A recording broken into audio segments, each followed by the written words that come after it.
அனைவருக்கும் வணக்கம். பிரெக்னன்சிக்கு ட்ரை பண்றப்போ சிக்கன் சாப்பிடலாமா அப்படிங்கறத பார்க்கலாம். இந்த கேள்வியே நிறைய பேத்துக்கு இப்ப வருதுன்னா, நிறைய விஷயம் சமூக வலைத்தளங்கள் மூலமாகவும் இன்டர்நெட் மூலமாகவும் தெரிய வருது. அதாவது சிக்கன் சாப்பிட்றதுனால பிசிஓடி பிரச்சனை வருது, இல்ல பிரெக்னன்சி டிலே ஆகுது. எதனாலனா இந்த மாதிரி சிக்கனுக்கு ஹார்மோன்ஸ் எல்லாம் செலுத்தி அதை வளர வைக்கிறனால அதை சாப்பிட்றதுனால பிரெக்னன்சி டிலே ஆகுது இப்படிங்கிற விஷயம் தெரிய வருது. அதனாலதான் நிறைய பேருக்கு இந்த டவுட்ஸ் கூட இருக்கு. இந்த டவுட்டை நான் உங்களுக்கு மருத்துவ ரீதியாகவும் அறிவியல் ரீதியாகவும் நான் கிளியர் பண்ணிடுறேன். நம்ம வீடுகளில் மோஸ்ட் காமனாக எடுக்கக்கூடிய நான்வெஜ் பார்த்தீங்கன்னா இந்த சிக்கன்.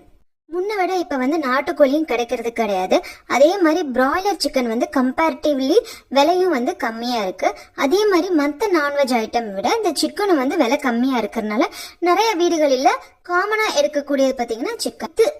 ஒரு சில பிராய்லர் சிக்கன் வளர்க்குறப்ப என்ன பண்ணுவாங்கன்னா, அது ஷார்ட் டயத்துல நல்லா பெருத்து வர்றதுக்காக அதோட மீட் நிறைய கொடுக்கணும் அப்படிங்கிற காரணத்துக்காக அதுக்கு ஹார்மோன்ஸ் எல்லாம் செலுத்தியும் அதிகப்படியான உணவும் கொடுத்து அதை ஷார்ட் டயத்துல அதை நல்லா குண்டாக்கி அதை வளர்க்குறாங்க.